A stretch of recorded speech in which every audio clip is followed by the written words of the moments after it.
Hello, let's learn how to arrange negative integers in ascending order. To be able to do this task, you have to be very familiar with negative integers and how their values work. Let us take, for example, you have 6 eggs. If 3 of them were missing, you'll be left with how many?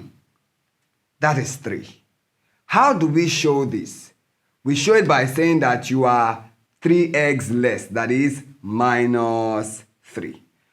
So you see how the number minus can help us to understand that you are missing something. So in this case, whenever we see the negative sign before a number, you know you are dealing with a negative integer.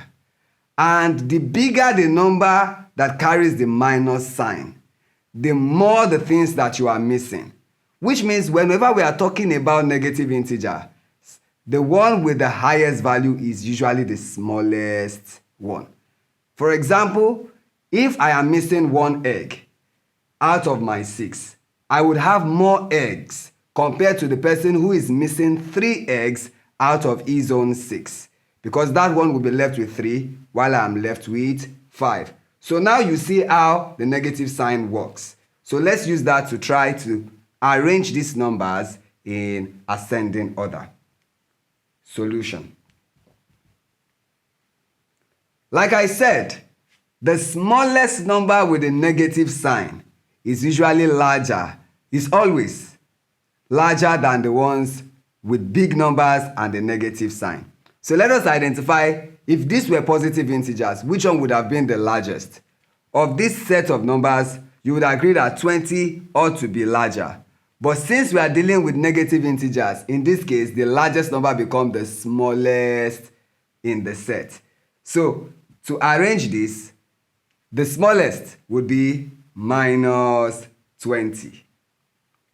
Now moving from that to the next one. After the 20, we have 10. That is, minus 20 is smaller than minus 10. And after that, we have done 20 and then 10. The next one we should have is 8. So in this order, we have minus 8, followed by minus 7. And then we have minus 5. Then minus 4. And then finally minus 2. That is, in this set of number, the largest is minus 2 and the smallest is minus 20. Do not be confused by the large volume of numbers you are working with. In negative integers, the biggest numbers have the smallest digits.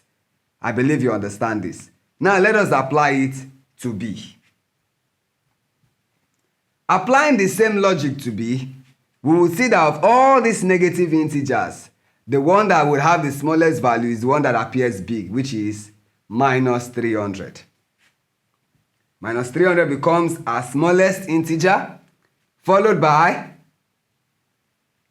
minus 200.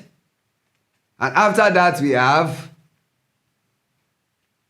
minus 186. And after that, we have minus 48, followed by minus 36, and then minus 29, followed by minus 18, and our largest number in this set is minus 16. Do not forget, the largest number has the small digits for negative integers, just like we did in our number line. Remember, we moved from 0 to minus 1 to minus 2 and so on. So following that trend, you see we have minus 16, minus 18, minus 29. That is, our smallest number will be to the left here, which is minus 300. Thank you.